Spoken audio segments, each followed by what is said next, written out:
시청자 여러분 안녕하십니까? 11월 21일 월요일 뉴스와이드 시작합니다. 더불어민주당 이재명 대표 최측근인 김용 민주연구원 부원장에 이어 정진상 대표실 정무조정실장까지 잇따라 구속되면서 여야 간 공방이 더욱 거세지고 있습니다. 지역에선 광주 복합쇼핑몰 유치 사업이 급물살을 타고 있는데요. 현대백화점 그룹과 신세계그룹이 계획서를 제출하면서 광주시와 구체적인 협상에 들어갔습니다. 자세한 내용 이형길 기자, 오승용 킹핀 정책 리서치 대표와 함께 나눠보겠습니다. 안녕하십니까? 네, 안녕하세요. 네, 오늘 강기정 시장이 기자들을 만나서 현대백화점하고 신세계그룹이 계획서를 제출했다라고 했는데 뭐 어떤 내용이에요? 일단 광주 신세계부터 살펴보면요. 광주 신세계는 현재 그 부지 광천동 부지 옆에 이마트와 또 이마트 옆에 5개의 주차장이 있는데 이 두 곳을 좀 더해서 새로운 백화점을 하나 건축을 하겠다라는 계획서를 제출했고요. 지금 계획대로라면 지하 6층, 지상 7층 규모, 약 평수로는 7만 5천 평 정도가 되는 규모인데요. 이 정도 규모는 세계 최대를 자랑하는 부산의 센텀점에 거의 비견되는 수준입니다. 더현대는 현대 임동 재개발 부지에 그 전부터 이제 발표를 했었는데 구체적인 계획서를 내놨습니다. 임동 재개발 부지가 31만 제곱미터 정도가 되는데요. 그중에 약 10%인 3만 3천 제곱미터 규모의 더현대 광주를 짓겠다고 했고 이 정도 규모는 더현대 서울 여의도에 있는 곳의 1.5배에 달하는 규모입니다. 네. 그러면 일단 신세계는 기존에 있던 것들 안에서 이제 확장을 하니까 예. 아무래도 새로 지어야 되는 더 현대보다는 좀 빨리 진행되지 않을까 싶은데 어때요?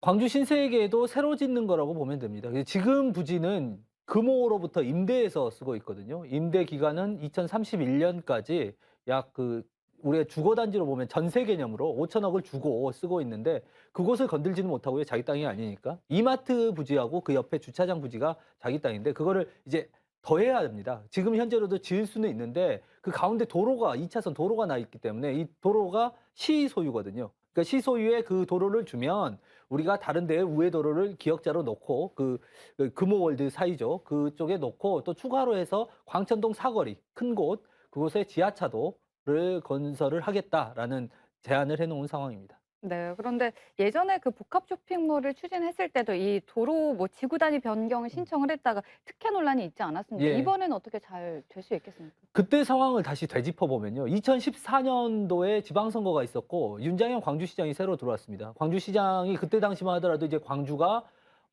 이제 면세점 문제라든지 아니면은 관광 문제, 또 마이스 산업, 컨벤션 시설이 좀 부족하고 이 숙박 시설이 부족하다. 그래서 특급 호텔이 우리 지역의 최대 과제였습니다.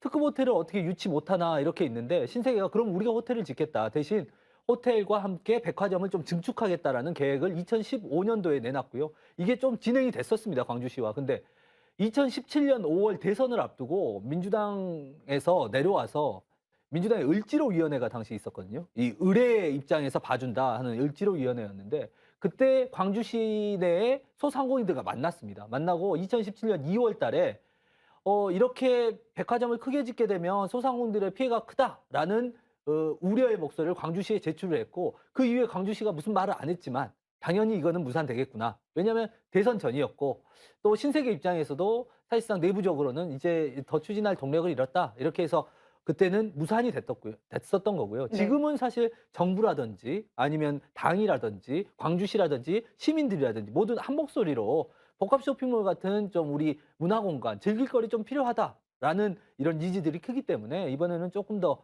가능성이 크다 이렇게 볼 수 있겠습니다. 네. 오 대표님 사실 뭐 대선 이후에도 뭐 음. 공약이 빨리 실천이 될 수 있을 것이다라고 생각을 했지만 생각보다 조금 더뎠었거든요. 근데 이번엔 조금 급물살을 타는 모양새입니다. 일단 대선 공약, 윤석열 대통령의 대선 공약으로 채택됐기 때문에 복합 쇼핑몰이 정부 주도 그리고 정부에서 어떤 지원할 수 있는 모양새는 갖추어졌고 또 강기정 광주시장의 시장 공약이기도 했기 때문에 그런 접점들이 만들어져서 이렇게 추진이 되고 있는 것 같습니다. 그리고 또 하나는 강기정 시장이 투명성과 공정성이라는 두 가지 화두를 가지고 이번 복합 쇼핑몰 사업들을 추진을 하고 있습니다. 그래서 사업 계획서 접수부터 지역 상생 방안 협의회까지의 과정들을 전부 공개하겠다라는 거고요. 특히 이제 마지막에 지역 상생 방안 협의 같은 경우는 자치구 유통업 상생 발전 협의회와 협의를 통해서 지역 유통업에 미치는 어떤 불이익이나 이런 것들을 최소화하겠다라는 프로세스를 천명했기 때문에 아무래도 그때보다는 어떤 거부감이 좀 덜한 것 같습니다.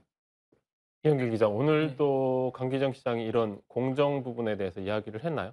예, 아무래도 이 부분은 사실은 지금 강기정 시장 입장에서는 투명하게 공개하겠다고 해서 지금 광주광역시청 홈페이지에 가면 더현대의 조감도라든지 계획서라든지 제안서를 그대로 파일로 올려놨습니다. 그리고 이제 더 신세계 같은 경우는 이게 복합 쇼핑몰이라고 보기에는 조금 어렵다. 그래서 이제 스타필드, 어등산에서 추진하겠다고 계획을 내놓은 스타필드가 접수가 되면 그건 공개를 하겠는데 이거는 기존에 있는 백화점을 좀 확장하는 그 바로 옆에 짓는 거기 때문에 그 부분은 조금 지켜보겠다라고 해서 신세계 부분은 좀 뺐고요. 다만 이제 이런 판단에 있어서 공정하고 또 정무적으로 또 빠르게 이렇게 판단해 나가겠다 이런 내용을 발표를 했습니다. 그러면 이제 방금 이야기했던 어등산, 예. 이게 굉장히 광주시의 난제 중에 하나인데 예.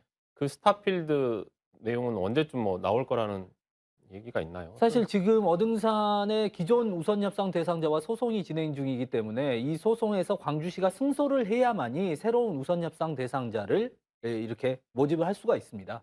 지금은 우선 협상 대상자가 기존에 있는 서진건설이 자기 거다라고 주장을 하고 있기 때문에 법원의 최종 판단이 나와야 하고요. 그걸 좀 신세계도 기다리고 있는 것 같고 또 신세계 입장에서 이 어등산을 개발하고 스타필드를 만드는 것은 현재 백화점 부지와는 좀 다른 맥락입니다. 새로운 신규 투자가 대규모로 들어가는 거고 또 법인도 다릅니다. 신세계의 백화점 법인이 있고 이 프로퍼티 법인이 또 따로 있기 때문에요.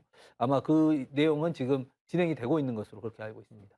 방금 이야기했듯이 광주시 홈페이지에 더현대는 예. 내용을 아예 올려놨다며요. 예. 어때요? 그러면 그게 계획은 현실성 있어 보입니까? 뭐 거기 부지 자체가 31만 제곱미터인데요. 웬만한 이제 10만 평이거든요. 평으로 따지면. 웬만한 신도시급입니다. 소형 신도시급인데 거기에 이제 아파트를 짓고 사실은 그 아파트를 짓는데 분양대금을 받아서 그 수익이잖아요. 그 수익이고 그렇다면 이 공업 부지를 아파트로 분양을 해서 수익을 얻는 대신 너네 사업 개발자들이 뭘 해놓을래? 라는 것에 대한 지금 문제거든요. 그래서 사업 개발자가 그러면은 우리가 더현대를 이렇게 유치를 하고 또 공원도 2군데를 만들고 또 주변에 이렇게 시민들이 이용할 수 있는 야구의 거리, 뭐 스트리트몰, 또 지역 상권가에 할 수 있는 것을 하겠다라고 이렇게 지금 제안을 해놓은 사업자 측의 제안이고 이제 광주시는 그거를 어떻게 또 확약을 받아내고 더 늘려낼 것인가가 가장 큰 관건이 되겠죠. 네. 그러니까 현대 백화점 그룹하고는 별개로 예. 지금 그 부동산 개발 그렇죠. 회사가 예, 내놓은 계획인 거잖아요. 예. 거기에서 어느 정도 진짜 확답을 받느냐에 따라서 그 다음 단계가 중요한 거잖아요. 굉장히 중요합니다. 왜냐하면은 현대백화점도 그 중에 하나일 뿐입니다. 현대백화점이 어떻게 들어오냐면 그 부동산 개발 회사 휴먼홀딩스 PFV로부터 약 10%의 땅을 사들이는 겁니다. 그래서 그 땅을 사들이려면 그 땅이 지금 현재 공업부지인데 상업부지로 바꿔줘야 되고 그러면은 현대백화점이 좀 더 웃돈을 주고 그 땅을 사들이겠죠. 그러면 그 사들인 다음에 현대백화점은 이렇게 짓겠다는 계획이고 그렇다면 상업부지로 바꾸는 작업이 먼저 돼야겠죠.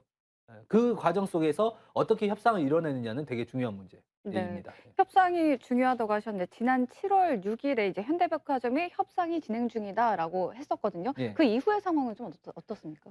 그러니까 협상이라고 하는 것이 물밑 협상, 사접 협상이 있고 이제는 이제 예비 협상이라고 해서 그 계획서를 가지고 광주시에서 민관 공동으로 해서 이 6개월 동안 보게 됩니다. 이게 과연 타당성이 있는지 보게 되고 타당성이 있다 하면 6개월 뒤에 이제 1년여간 그 개발하는 측과 광주시가 만나서 협상을 하게 되는 겁니다. 그러면 1년 6개월 정도가 지나게 되면 약 2024년 초반 정도에 그게 확정이 될 테고 그때부터 이제 착공에 들어갈 수 있는 그런 상황입니다.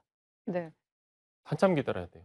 예, 그렇고 착공 들어가고 하면 뭐 2026년, 7년 이때쯤 지금 굉장히 빨리 한다고 해도 27년 정도에나 그 모습을 볼 수 있지 않을까 싶습니다. 네, 그럼 오 대표님께서 생각하시기에는 신세계랑 현대백화점 둘 중에 어느 쪽이 더 유리하다고 좀 보시나요? 저는 뭐 부지 규모나 이런 것들은 거의 뭐 31만 제곱미터 그리고 현대의 경우는 29만 3천 제곱미터에서 큰 차이는 없는 것 같습니다. 그리고 거리도 지금 한 1.5km 정도 남짓 떨어져 있는 거리여서 다만 지금 현재 구 1신방직 부지의 경우는 연결 교통망 자체가 굉장히 좀 열악한 상황이라는 그런 변수들이 있는 것 같고요.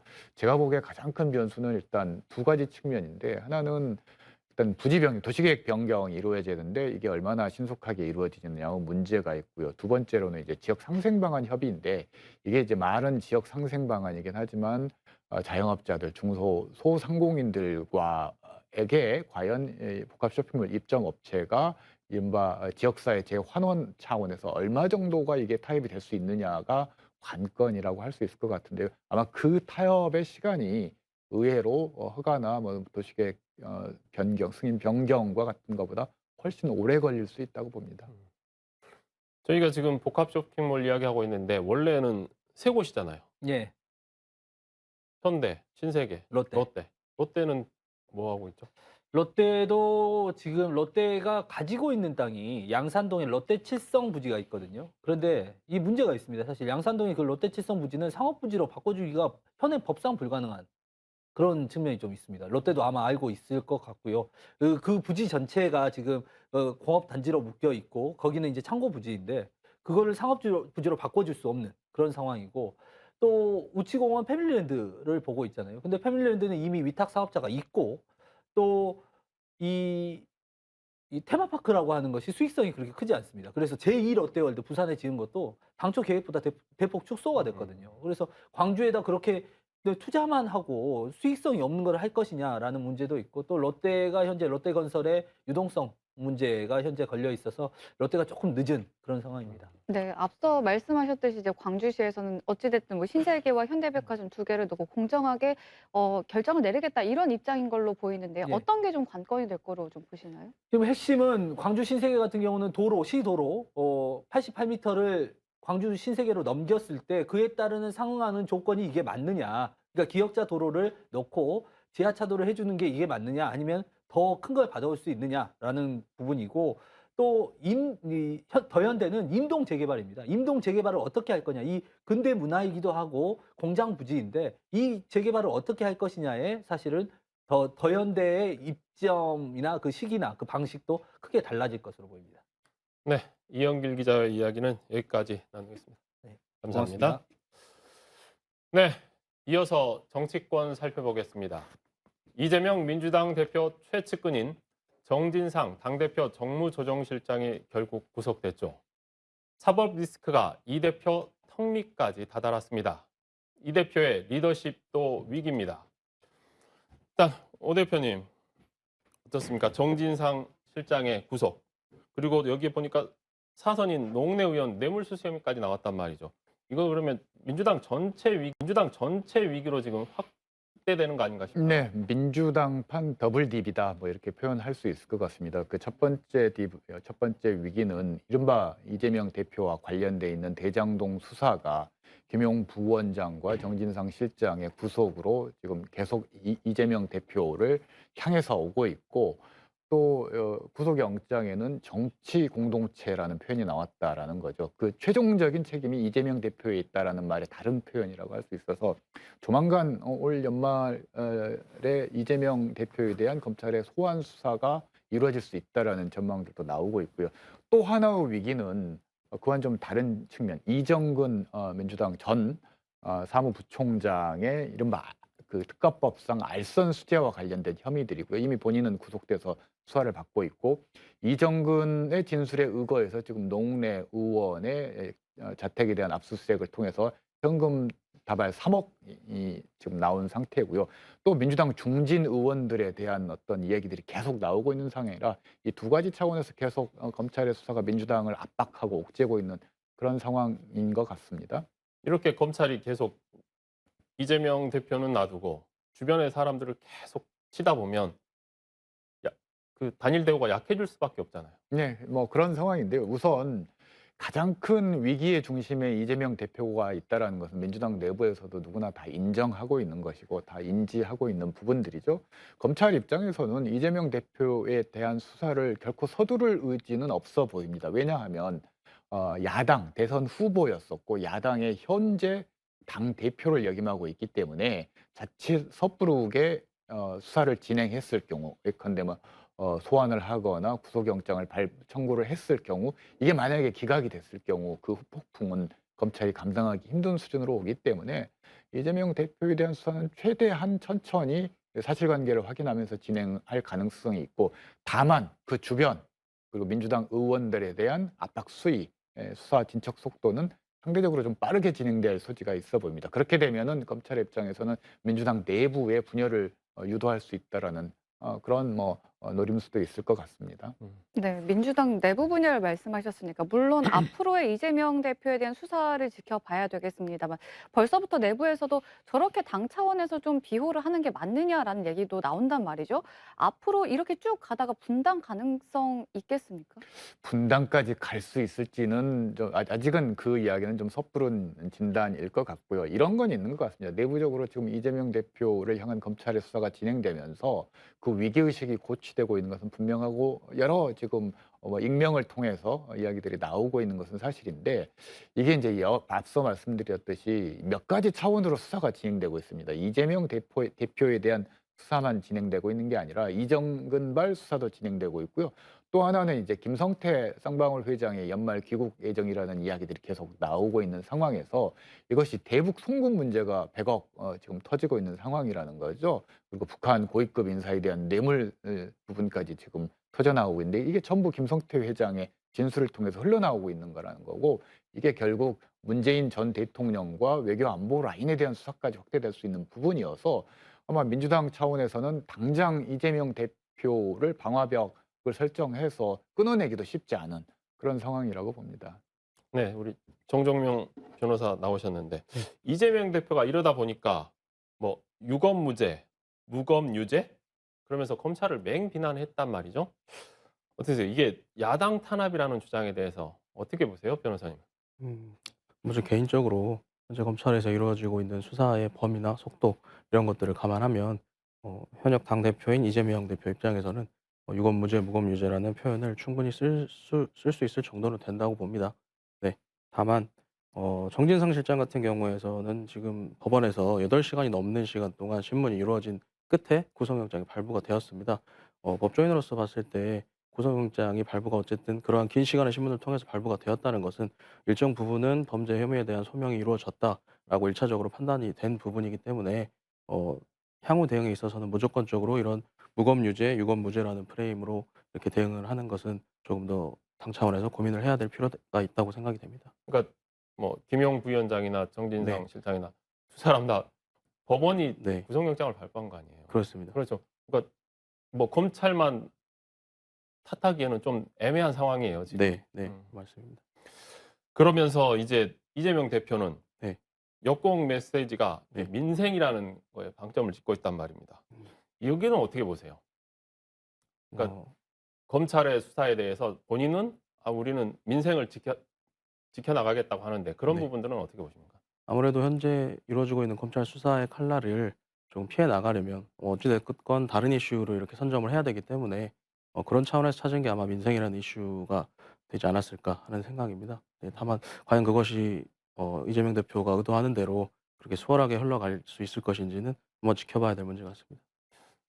민생이라는 게 그렇게 잘 먹혀 들어가지 않을 것 같은 느낌이란 말이에요. 일단 정치인의 말과 행동이 일치해야 되는데요. 아마 지금 현재 수사에 대한 어떤 대응 논리로서 민생을 강조하는 건 민주당이 지금 만들어낼 수 있는 최고의 방어 논리 중에 하나인데, 또 하나 이재명 대표는 그러면서도 천막당사를 설치할 것을 지시를 했다라는 거죠. 장외투쟁을 하겠다라는 건데, 보통 민생을 하려면 원 내에서 야당과 협상을 통해서 어찌됐건 문제를 풀어나가야 되는데, 본인의 이제 수사가 옥죄어 오는 상황에서 장외투쟁을 위한 천막당사를 만들라고 지시했다라는 것이 뭔가 좀 불일치하고 있다라는 거죠. 그래서 이런 부분들이 얼마나 설득력이 있을지, 이 부분은 앞서 정 변호사님께서 말씀하셨듯이 좀 지켜보면서 판단해야 될 것 같습니다.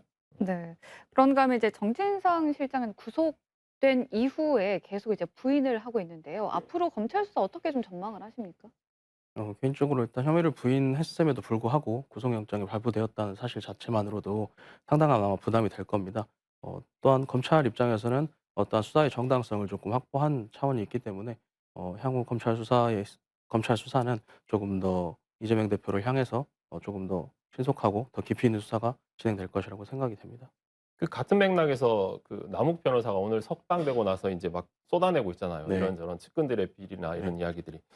이런 것들은 아무래도 더 부담으로 다가오겠죠. 민주당 이재명 대표 입장에서는. 네. 어쨌건 진술이 번복되었다는 점에 있어서는 물론 신빙성에 대한 의심은 있겠으나 어 현재 지금 구속 만기로 풀려난 이후에 그러한 기존에 없었던 진술들이 새로이 지금 이렇게 현출이 되고 있다는 것은 그러한 사실 자체만으로도 민주당에 있어서는 굉장한 부담으로 다가올 것으로 생각이 됩니다.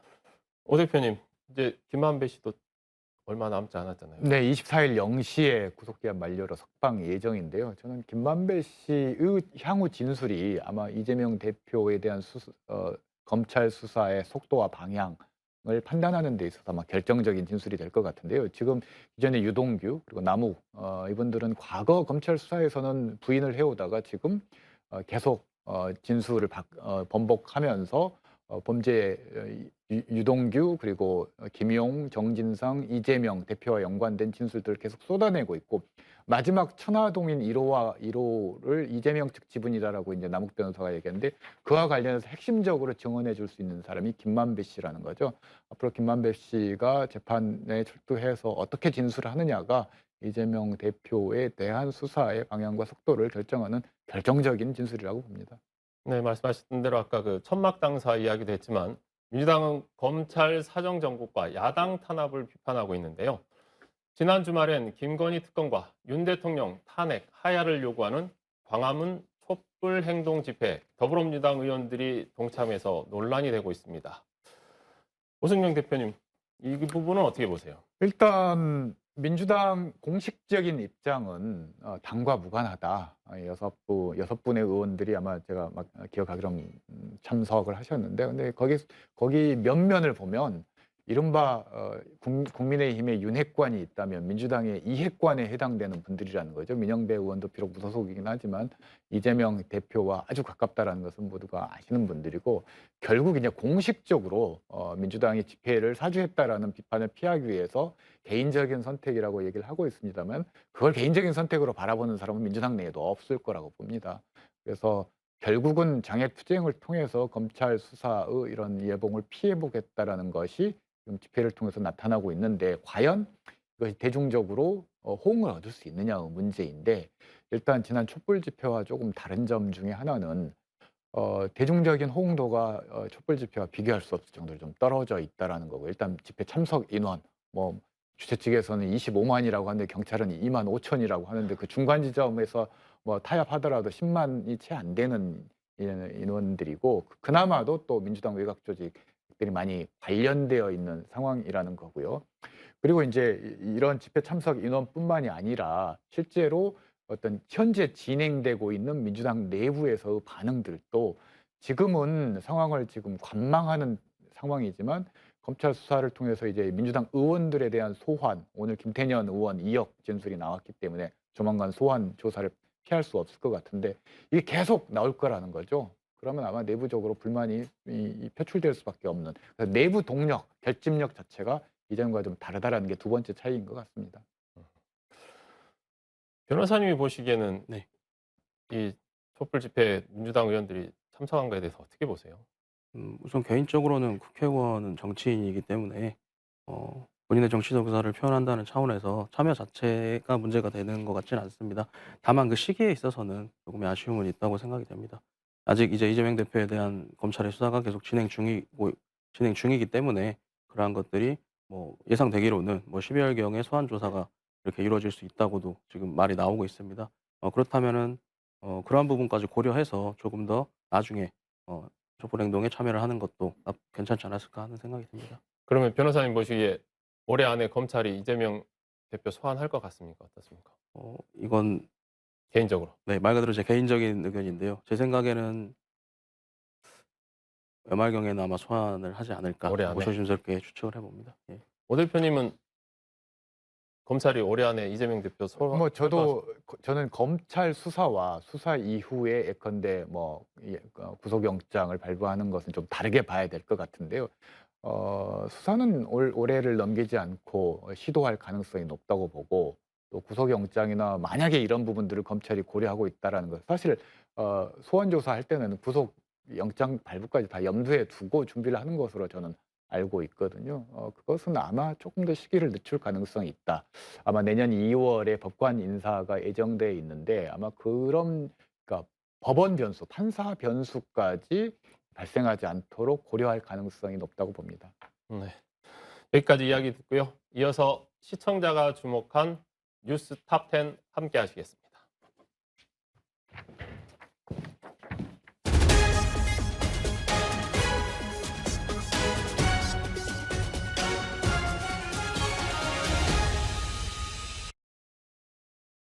뉴스 톱10입니다. 앞서 정치권 얘기 많았는데요.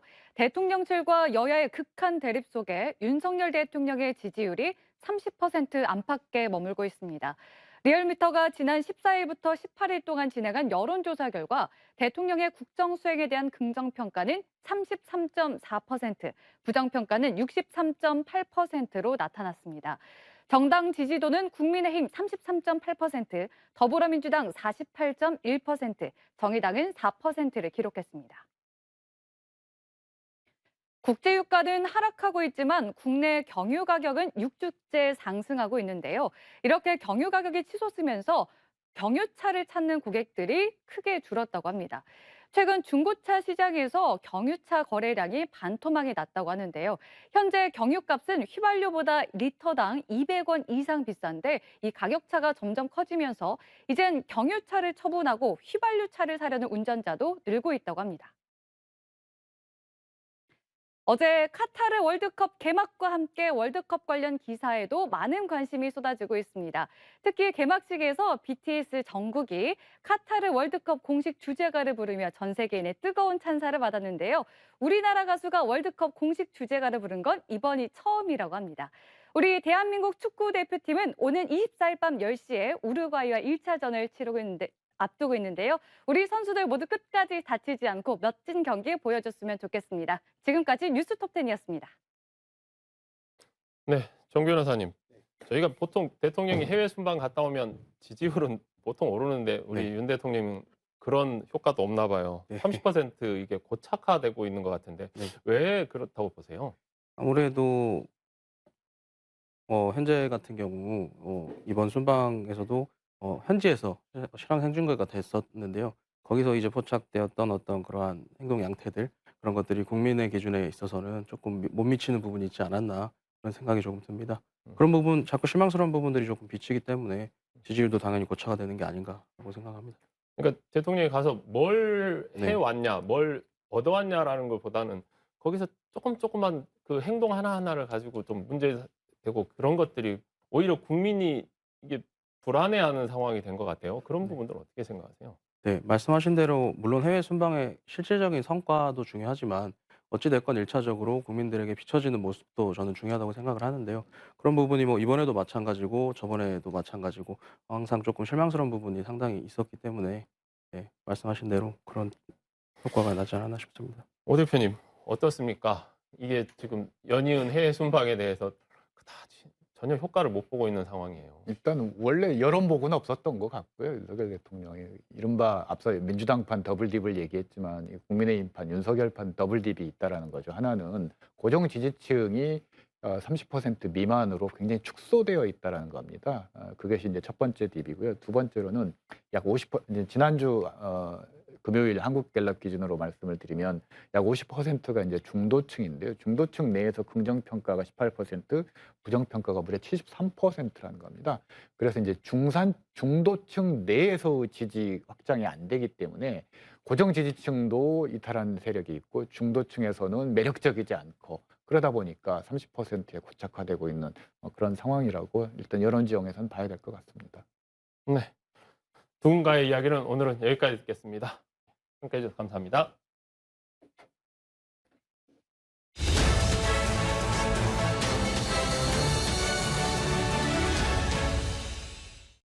서울광역방송센터입니다. 대통령 전용기 MBC 기자 탑승 금지로 촉발된 대통령실과 MBC 사이 충돌과 갈등이 윤석열 대통령의 용산시대 트레이드마크가 된 출근길 도어 스태핑, 약식 문답 중단으로까지 번졌습니다. 여의도 초대석 박지원 전 국정원장과 함께 자세한 얘기 해보겠습니다. 원장님 어서 오십시오. 네, 안녕하세요.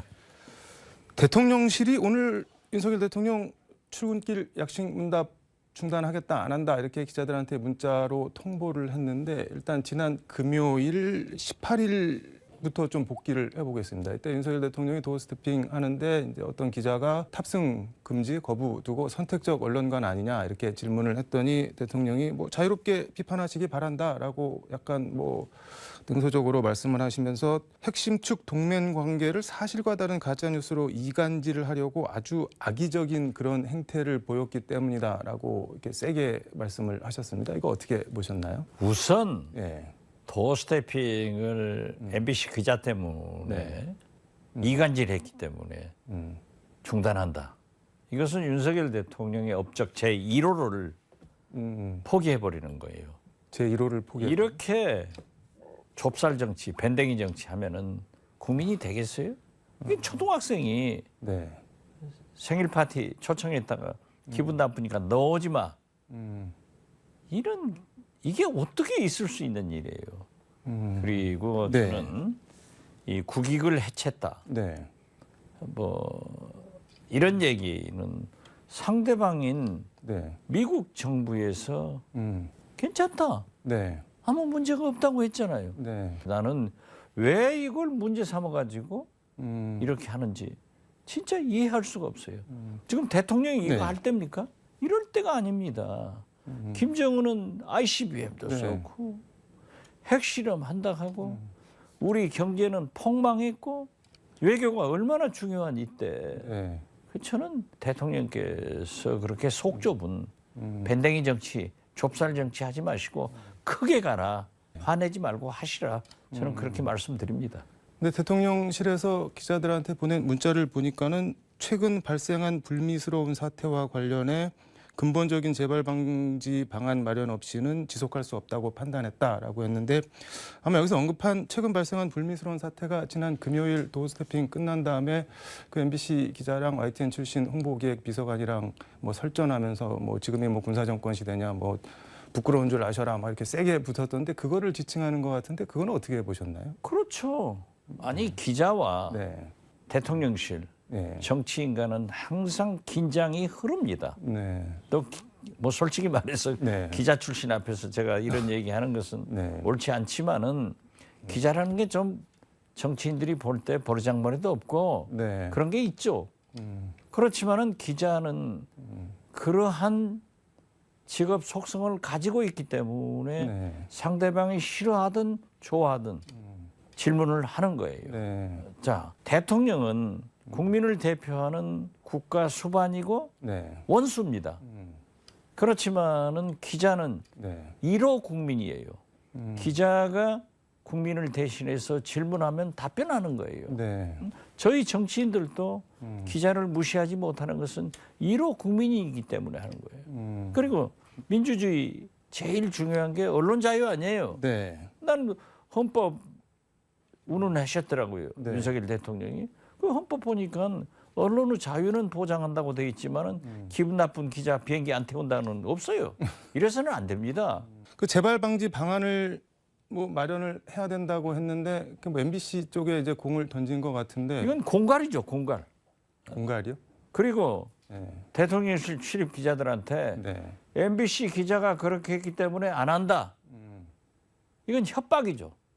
왕따 시키려고 하는. 이건 있을 수 없습니다. 네. 이건 대통령이 하실 일이 아니에요. 제가 몇 차례 얘기를 했습니다마는 네. 김대중, 클린턴 네. 대통령 회담을 하고 기자회견을 하는데요. 네. 미국 기자 두 사람이 김대중 대통령한테 한 번 질문, 클린턴 대통령한테 한 번 질문해야 되는데 두 사람 다 루인스키 스캔들을 질문을 하더라니까요. 아, 그래도 클린턴 대통령이 표정은 처음에 좀 당황스럽게 하더니 친절하게 계속 설명을 하더라고요. 한미 정상회담 석상에서 그렇게 질문하는 걸 보고 저도 네. 굉장히 당황했어요. 어떻게 저럴 수 있는가? 그렇지만은 그 클린턴 대통령의 태도와 이런 걸 보고 아, 미국의 민주주의가 저래서 세계 최고의 민주주의를 하는구나 했어요. 아니 대통령한테 그게 뭐 스캔들을 얘기했습니까? 뭘 얘기했습니까? 그걸 가지고 그러면 안 됩니다. 절대 그러면 대통령이 성공할 수 없어요. 대통령이 북한을 향해서 담대한 구상을 발표를 하셨는데 국내 정치에도 좀 담대해지실 필요가 있겠네요. 그러면. 저는 윤석열 대통령이 MBC하고 싸울 게 아니라 그런 밴댕이 정치할 게 아니라 지금 박진 외교부 장관을 미국도 보내고 네. 중국도 보내서 내년 1월 초 미중 외교부 장관 회담 전에 우리 입장을 충분히 전달해서 북한 미사일 못 쏘게 해야죠. ICBM 못 쏘게 하고 핵실험 방지를 시키는데 노력해야지. 아니 지금 이 중요한 때 MBC하고 싸워서 나 도어스태핑 안 해. 이건 뭐 초등학생이 할 일이지 이게 대통령의 길이 아닙니다. MBC 얘기 하나만 더 해볼게요. 그 김상훈 국민의힘 비대위원이 비대위 회의 모두 발언이 공개된 발언인데 뭐 삼성 등 대기업들을 거명하면서 MBC에 뭐 물주 자임하고 있다, 뭐 광고 중단해야 한다, 이는 선택이 아닌 의무다 이렇게 얘기를 했는데 예전에 그 이명박 정권 때는 뭐 이게 그래도라는 표현이 뭐 적당할지는 모르겠지만 그때도 이제 MBC에 대한 뭐 광고 탄압 이런 게 있었는데 그때는 국정원에서 약간 뒤에서 숨어서 모르게 이렇게 광고주들 회사들한테 압박을 넣고 그러는데 비대위 공개 회의에서 여당 비대위원이 광고 중단해라, 뭐 선택이 아닌 의무다. 이거는 뭐 어떻게 봐야 돼요? 아마 그분은 달나라에서 온 것 같아요. 박정희, 전두환 시대 때 그런 언론 탄압을 했어요. 아니 삼성이 MBC에 광고하는 것은 삼성의 권리고 자유입니다. 네. 필요하니까 할 거예요. 그런데 탁 찍어서 한다고 하면은 그것은 아주 폭거죠. 있을 수 없는 일이에요. 대통령이 그러시니까 비대위원도 그러는 거예요. 그래서 부전자전 아니냐. 윗물이 좋아야 아랫물도 맑은 거예요. 그래서 이런 건 하면 안 됩니다. 근데 뭐 대통령 발언 톤이나 정부 여당 이렇게 분위기 기조 같은 거 보면은 현실화할 수도 있을 것 같은데. 그 현실화해서 되겠어요? 만약에 네. 삼성이 광고를 안 준다. 이건 권력에 굴복하는 거고 네. 이건 안 되죠. 삼성도 그런 네. 그 권력에 굴복할 수 있는 그런 시스템의 회사가 아닙니다. 그리고 저는 어떻게 됐든 네. 민주주의 국가에서 언론을 탄압하고 광고를 탄압하는 네. 그런 정권, 그런 대통령은 성공 못한다. 정신 차려서 만드는구나 하고 좋게 봐요. 네. 그렇게 해야 돼요. 알겠습니다. 김건희 여사 얘기 잠깐 해보겠습니다. 인도네시아 발리에서 열린 그 G20 정상회의 환영 만찬에서 그 유튜브 동영상에서 이렇게 윤석열 대통령 어깨를 약간 툭툭 뭐 미는 듯한 치는 듯한 영상이랑 또 뭐라고 이렇게 말씀하시는 장면이 그 인터넷에서 회자가 됐는데 보셨나요 혹시? 저도 봤습니다. 어떠셨나요? 그게 네. 일반적인 부부면은 남편한테 때리면서 나가라 할 수도 있고 얘기할 수도 있어요. 네. 그렇지만은 대통령의 부인 아니에요. 네. 그리고 모든 것이 공개된 그 상태에서 그러한 언행을 한 것은 바람직하지 않죠. 그게 뭐라고 한 건지 글쎄요, 저 바이든 난리면이라고 해가지고 난리인데 저도 또 잡혀갈 것 같으니까 그건 모르겠어요. 아무튼 네. 뭐 보도에 보면은 나가 네. 했다는데 저는 김건희 여사가 그 액션이 또 동영상에 잡힌 것은 잘못이지만은 네. 전국의 G20에 참석한 국가 원수들이 나가서 그렇게 전부 얘기하고 있는데 거기 자리에서 앉아 있을 필요가 왜 있어요? 이것도 나는 대통령께서 네. 만들었다고 생각해요. 대통령이 그러니까 만들었다고요? 그 김건희 여사가 사인을 받고 나가 한 거죠. 그렇지만 그 액션이 네. 좀 지나쳤다. 지금 김건희 여사 캄보디아 뭐 프놈펜 심장병 아동 방문한 것 같고 뭐 여야가 급기야 무슨 뭐 빈곤 포르노 얘기도 나오고 대한민국 국모 얘기도 나오고 그러더니 국민의힘에서는 뭐 이제 빌 게이츠 부인 멜린다 게이츠 그다음에 안젤리나 졸리 그리고 몇십 년 전에 사망한 다이애나 왕세자비 사진까지 다 끌어와서 이 사람들도 다 빈곤 포르노냐 뭐 이렇게 반박을 하던데 이게 이렇게까지 해야 될 일인가요? 근데 그 빈곤 포르노라는 게 네. 본래의 목적하고 우리가 듣는 일반적인 국민들이 듣는 네. 그 포르노로 이제 착각을 하니까 좀 가려서 썼으면 좋겠다 네. 하는 생각을 갖습니다. 그렇지만은 네. 그러한 원인을 김건희 여사가 제공했잖아요. 음. 공식 행사는 2번 다 안 가시고 네.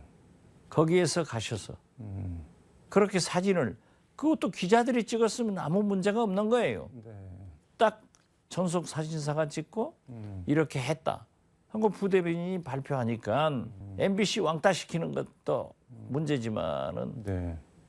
좁쌀 정치, 밴댕이 속 정치 아니냐. 초등학교 같은 짓거리 하지 마라. 저는 그렇게 초등학교요? 생각해요. 왜 이렇게 김건희 여사 공방만 나오면 서로 이렇게 올인을 하는지 모를 것 같기도 하고 알 것 같기도 하고 그런데 왜 그럴까요? 권력서의 일이니까요. 대통령보다도 네. 김건희 여사가 훨씬 언론 노출이 많고 또 그 양반이 그렇게 보이게 하잖아요.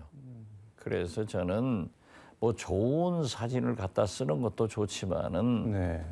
그런 인위적인 연출된 그런 것보다는 좀 청와대 대통령실 출입 기자 네. 그리고 출입 기자의 사진을 찍게 하면은 일거에 해당이 돼 없어져요. 그런데 그렇게 오드리 헵번 코스프레다 뭐 제키 케네디 코스프레다 이런 게 나오는 게 저는 근본적으로 김건희 여사가 또 대통령실이 그렇게 하고 있기 때문에 나타나는 거지 우리 국민들한테는 잘못 없다 네. 이렇게 생각합니다. 그 무함마드 빈 살만 사우디 왕세자가 방문을 해서 한남동 관저에서 윤 대통령이랑 뭐 관저 회동을 했는데 그건 어떻게 보셨나요? MOU도 뭐 꽤 많이 체결을 하고 40조 규모라 그러던데 20몇 개. 글쎄요, 네. 사우디가 네. MOU는 잘 체결을 하지만은 실제로 네. 그 계약으로 성사되는 경우는 굉장히 적어요. 지난번에도 그런다고 하는데 네. 거의 40조에 대한 그런 MOU를 체결했으면은 네. 잘 후속 조치를 해서 성사가 됐으면 좋겠다 이렇게 생각합니다. 그러니까 실제 그러니까 MOU라는 게 뭐 의무 사항이 아니어서 실제 계약이랑 실행으로 이어지는 게 앞으로 좀 중요하겠네요. 그러면. 그렇죠. MOU는 MOU니까 그냥 양해각서니까. 네. 네. 그래서 그 빈살만 사우디 왕세자가 김건희 여사가 후의를 베풀어 준 것에 대해서 굉장히 고맙다. 네. 이렇게 했다면은 저는요 발상을 전환을 해서 사우디에 네. 좀 김건희 특사로? 여사가 가셔서 그러한 계약이 다 이루어지도록 적극적 외교를 했으면 좋겠어요. 그러면 또 난리 나지 않을까요? 그 뭐가 난리예요? 김건희 국익을 해서 여사가 필요한 그렇게 거지. 앞서서 뭔가를 또 한다고 하면은 뭐 공인도 아닌데 아니 그걸 가시면서 상징적으로 가시는 거고 이제 장관들이 네. 가니까 그렇게라도 해서 우리 경제가 살아야죠. 지금 어렵잖아요. 그런 일을 하셔야지 MBC하고 싸워가지고 네. 도어 스태핑 안 해. 이런 정치를 하면요 네. 국민이 감동을 안 합니다. 만약 네. 김건희 여사가 그렇게 해서 네. 빈살만 왕세자가 그렇게 감사 표시를 했기 때문에 외교적으로 잘 활용을 하면은 얼마나 좋겠어요. 그 전에 김대중 대통령의 이호 여사도 네. 오바마 대통령의 음. 부인도 다 했잖아요. 근데 김정숙 여사 해외 단독 방문 뭐 일정 두고 엄청나게 국민의힘에서 뭐라고 비판을 했는데 비슷한 비판이 민주당에서도 나오지 않을까요? 만약에 글쎄요. 아니 네. 그런 건 좀 성숙돼야 된다고 생각해요. 네. 아니 나는 이번에 네. 사실 그 윤석열 대통령 내분의 네. 그 캄보디아, 음. 인도네시아, 아세안 G20 방문을 네. 성공적이다 했다가 저도 몰매 맞았어요. 그렇지만 성공한 건 성공한 거 아니에요. 네. 그렇게 나가야지. 아니 알겠습니다. 꼭 욕 안 먹으려고 하면 되겠어요. 욕 안 먹으려면은 MBC 같은 도어 스태핑 같은 거 하면 돼요. 툭툭 치고 날아야 한다. 아 이게 무슨 그건 말도 안 돼요. 알겠습니다. 오늘 말씀 여기까지 듣도록 하겠습니다. 고맙습니다. 네, 감사합니다.